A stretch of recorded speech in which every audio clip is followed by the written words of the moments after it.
Olá, muito boa tarde. A economia e a solidariedade social definem o seu perfil público, mas outras temáticas e outras paixões fazem a personalidade de António Bagonfélio, como a que revela no livro 30 Árvores, que publicou recentemente. As folhas de muitas árvores, colocadas em discurso direto nas folhas deste livro, são motivo para a conversa com António Bagonfélio, hoje convidado do programa Eclésia. Muito boa tarde e obrigado, António Bagonfélio, por estar neste livro, por estar neste programa. A propósito do livro que de facto escreveu, não tem nada de economia este livro. Não, felizmente. Felizmente porquê? Porque a economia faz parte da minha atividade, não só académica, como profissional, mas é bom que a nossa dimensão não se esgote apenas naquilo que pode e deve ser o exercício adequado da nossa profissão e da nossa atividade corrente. E, portanto, procuro ter uma visão o mais eclética possível do mundo e sempre fui uma pessoa apaixonada pela botânica. Estudo botânica há mais de 40 anos. Quase, aliás, podia ter sido engenheiro agrónomo e economista, mas optei pela árvore das patacas. A agronomia, exatamente, foi pela árvore das patacas. E não pela botânica, mas, enfim, estudando sempre, resolvi mais tarde escrever este livro, que é um livro, sobretudo é um livro em que as 30 árvores que eu escolhi, árvores urbanas, que nós vemos nas nossas alamedas, nos nossos passeios, de frente à nossa janela, possam ser vistas pelas pessoas que vierem a ler o livro como um pedido de amizade para durar para sempre. É, portanto, um livro que, de algum modo, evidentemente é a parte botânica das árvores que eu escolhi, mas também a sua relação com as religiões, com a literatura, a poesia, a arte, a pintura, a toponímia, as tradições populares, enfim, um conjunto que mostra que as árvores são seres sencientes, ou seja, sensíveis, que têm o seu ciclo de vida próprio e que merecem ser acarinhadas e não passarmos por elas de uma maneira mais ou menos indiferente. São uma janela, uma porta para percebermos a nossa vida de todos os dias e para nos relacionarmos com ela? Eu acho que sim, porque, como dizia na última encíclica Caritas in Veritate, de Bento XVI, ele dizia que na natureza reconhecemos o resultado maravilhoso da intervenção criadora de Deus. Ou seja, de um meu ponto de vista, eu também falo disso num livro, o livro também assume alguma religiosidade, ou seja, do respeito pela criação de Deus, no qual a parte do meio ambiente, as árvores, como seres vivos, devem ser respeitadas e deve haver uma moral ecológica e o respeito pela integridade da criação. Diz na introdução que através da criação se consegue uma aproximação a Deus. Sim, porque a obra, de facto, esse resultado maravilhoso da criação vê-se em nós, em seres humanos, mas vê-se na natureza, vê-se nas árvores, vê-se nas plantas, e acho que nas árvores vê-se de uma maneira muito sensível, porque elas têm um ciclo de vida que é diferente do nosso, mas conseguem ao mesmo tempo trazer uma ideia de paz, de sensualidade, de ágape, de comunhão, de solidariedade, de generosidade, que para quem está atento aos pormenores, aos detalhes de cada árvore que nasce, até cada árvore que é grande, vai apercebendo-se disso e entrando na nossa alma de uma maneira muito, muito mais viva. Cada árvore grande que está aqui pelas cidades, pelas vilas de Portugal, às vezes já frondosa e grande, começa sempre por ser uma minúscula e insignificante semente. Ou seja, gostar das árvores é também gostar e respeitar o código essencial da vida. Refere também na introdução que nas árvores não há amor à primeira vista, tem de se conquistar. Sim, é um pouco isso que eu estava a dizer, não é? Normalmente as pessoas que não estudam, naturalmente botânica, mas que têm sensibilidade, gostam desde logo das plantas que estão mais perto, das plantas que estão em casa, as plantas de interior, um pequeno vaso, uma pequena planta bonita, com umas flores vistosas. E portanto aí há uma intimidade quase natural. Não é? A árvore nós precisamos de ir ter com ela. Não é ela tanto que vem ter connosco. E a árvore normalmente é mais imponente, aparentemente olha-nos com um certo distanciamento, mas de facto depois de começarmos a perceber dos pormenores da sua vida, do seu processo de transformação, ela ganha uma dimensão, direi, quase espiritual na relação connosco. E é nesse sentido que eu digo que dá algum trabalho conquistarmos a árvore, mas uma vez conquistada já não conseguimos dissociá-la dela até ao fim, ou seja, acompanhamos, e acho que ela também nos acompanha. Isso, a paixão que levou a fazer, sim, a redigir este livro. É uma paixão de um amador. Eu digo, aliás, no livro, amador no duplo sentido.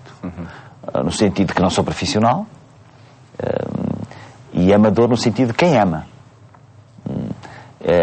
O não ser profissional dá-me liberdade que provavelmente não teria se fosse profissional. É como há pouco referi relativamente a economista. Eu sou economista, mas gosto de ser outras coisas para além disso.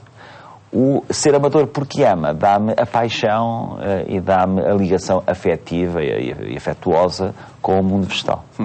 E dá-lhe, creio eu, também sobretudo uma grande capacidade de diálogo com os outros e com a sociedade, e por isso trazemos este livro para este programa, como oportunidade de falarmos de várias temáticas. Já agora deixa-me dizer, Linneu, que foi um dos grandes botânicos e classificadores taxonómicos da história da botânica, chamou a botânica a ciência amabilis, ou seja, a ciência amorosa, justamente porque é uma forma de irradiar o amor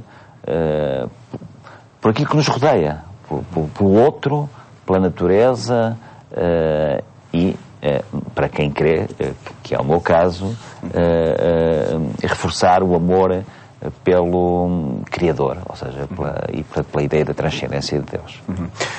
Não encontra algum tipo de incompatibilidade entre a análise económica que faz, critérios de convergência que é preciso procurar à conta de folhas de cálculo, e este percurso vital da botânica das pessoas que não obedecem a esses critérios? Eu também digo aqui no livro, a certa altura, que durante a minha vida fui exercer muitas funções de gestão, não é? E em gestão há uma regra muito interessante, que é preciso, não basta olhar para a árvore, é preciso olhar para a floresta. Pois aqui é ao contrário, não é? Mas, obviamente que a floresta é importante, mas nós só gostamos da floresta se olharmos para a árvore, para cada indivíduo, com os seus detalhes, com os seus pormenores, com as suas características. E esse jogo entre o individual entre o um e o todo é um jogo muito interessante, que também deveria ser, em meu entender, o grande paradigma da economia. Ou seja, a economia é uma ciência, economia, ou seja, a administração da casa, é o que quer dizer, na sua origem etimológica, e a administração da casa significa que é uma ciência ao serviço das pessoas. Se não estiver ao serviço das pessoas, a economia verdadeiramente deixa de fazer sentido, e as tais folhas de cálculo... Aqui as folhas são diferentes, não é? Aqui são folhas de vida. Aqui são folhas de vida. E na economia as folhas de cálculo devem servir para buscar, ou melhor, para procurar incessantemente o bem comum e, portanto, o bem das pessoas. É isso que está a acontecer. Aonde? Entre nós, enfim, com tantas questões que se vão levantando e colocadas pela sociedade portuguesa, pelas instituições que nos financiam, por essas dependências que são, enfim, novas formas de colonialismo. Não, o que está a acontecer é o resultado de muitas coisas, em que nós todos somos coautores, em maior ou menor grau, não é? Um mundo demasiado hedonista e material, que se afastou da essência de qualquer sociedade, desde logo a família, e a questão das famílias nas árvores também é uma questão muitíssimo importante, que eu aqui falo. Depois, uma lógica demasiado produtivista e financista, que leva a que a política, a economia, se vá desligando da sua verdadeira razão de ser, que são as pessoas. E hoje nós sentimos que, por exemplo, no contexto europeu e mesmo no contexto português, há uma relativa falta de sensibilidade relativamente às pessoas. Por exemplo, permita-me a comparação, não é? Enfim, demasiado exagerada, mas uma árvore que deixa cair as suas folhas porque está numa situação de debilidade, de falta de saúde, por qualquer razão, tem que ser olhada com olhos de ver, não é? É como a questão do desemprego. A questão do desemprego não é um número, não é uma estatística, não é um dado para ser anunciado. É um somatório brutal de pessoas que sofrem a amargura de não ter trabalho e digamos, e também da sua realização pessoal, material e espiritual. O problema é que talvez a árvore que está debilitada e que deixa cair as suas folhas é abatida rapidamente nas nossas sociedades. Esse é outro problema. E se calhar as pessoas também. É interessante o que está a dizer sobre dois aspectos. O primeiro é que, de facto, para mim é uma dor quando vejo uma árvore a ser abatida, ou uma árvore que está inclinada a algures numa rua, depois de um temporal, está inclinada numa situação de sobrevivência muito precária. E passam-se dias, semanas, meses e ninguém toca naquela árvore. Portanto, é uma cultura da indiferença. Era o Jean Guiton que dizia, e aqui também se pode aplicar às árvores, não é? Deus não teme os opositores, o que teme é a indiferença. Aqui também é um pouco essa a questão. Por outro lado, curiosamente, as árvores têm um respeito pela geriatria arbórea, isto é, pelas árvores velhas, anciãs, muito maior do que hoje as sociedades contemporâneas têm, não é? Não há eutanásia. Não se fala de eutanásia no mundo vegetal. Pelo contrário, fala-se de novas formas de reviviscência. Uma das árvores que está aqui, obviamente não podia deixar de estar, porque para mim é que está em primeiro lugar, a oliveira. Nós olhamos para o tronco de uma oliveira de 200, 300 anos. Aliás, há uma que está aqui citada, que está em Santaria da Zóia, que tem 2.850 anos. Eu próprio fui lá tirar uma fotografia que está no livro. 2.850 anos. E repare bem que a árvore de oliveira, o tronco de oliveira traduz tudo. Sofrimento, dor, capacidade de resistência, paciência, perseverança. Isto é, todos os nossos sentimentos que perpassam por nós ao longo de uma vida são lidos, podem ser lidos com atenção numa oliveira centenária. E, no entanto, ela resiste. E vai resistindo até que, naturalmente, a morte virá ter com ela. São particularmente significativas as referências bíblicas que faz a respeito de várias árvores. Alfarrobeira, carvalho, romanceira, oliveira também. Oliveira, e claro. oliveira também. Foi naturalmente que surgiram essas referências neste livro? Sim, naturalmente, porque há uma grande ligação da árvore, do ponto de vista iconográfico, do ponto de vista simbólico, com a religião. Não apenas com a religião, com o cristianismo. Também faço referências com o Islão e com o judaísmo. Também.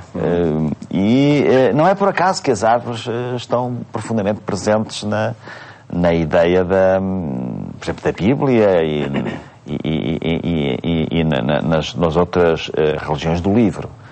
Porque elas traduzem a tal sensibilidade, o tal simbolismo que por sua vez transmite uma mensagem para as pessoas, para os homens e para as mulheres. Acho que é importante. E foi um dos aspectos que eu gostei, de facto, mais de tratar, não é? Repare bem que o livro de Gênesis começa logo por, e cito só porque não sei completamente de cor, não é?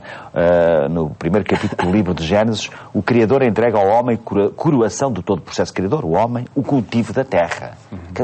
A Bíblia começa quase por a entrega ao homem do cultivo da terra, não para dela se apropriar, porque há uma ecologia moral em tudo isto, não para dela se apropriar, isto não pode ser separado o respeito pelas exigências morais, mas para a cultivar, isto é, para produzir, e depois Deus colocou o homem no jardim de Éden para cultivar e também para o guardar.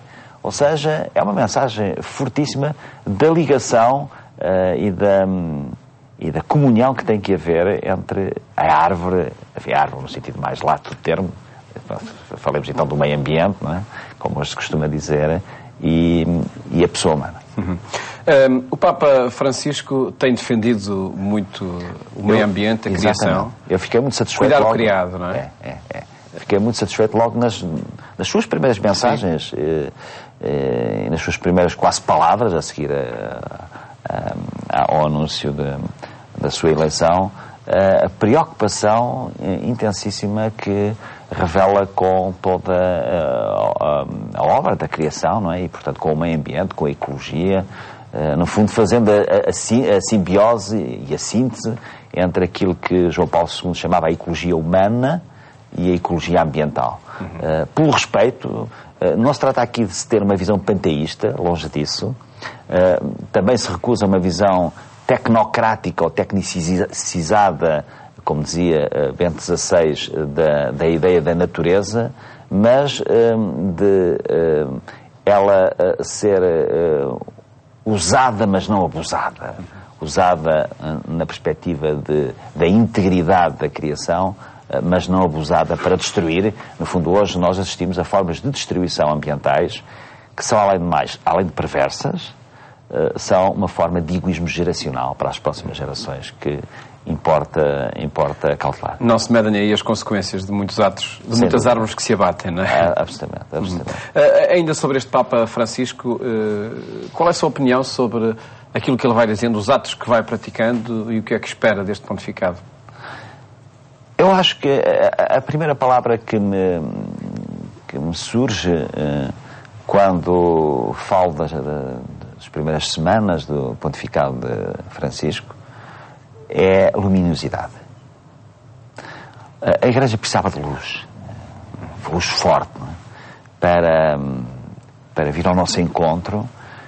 Precisava de um Papa com profunda afetuosidade, que possa aconchegar as almas, que seja autêntico, que seja simples, porque a simplicidade é a forma mais bela de autenticidade, que fale de uma maneira que as pessoas entendam,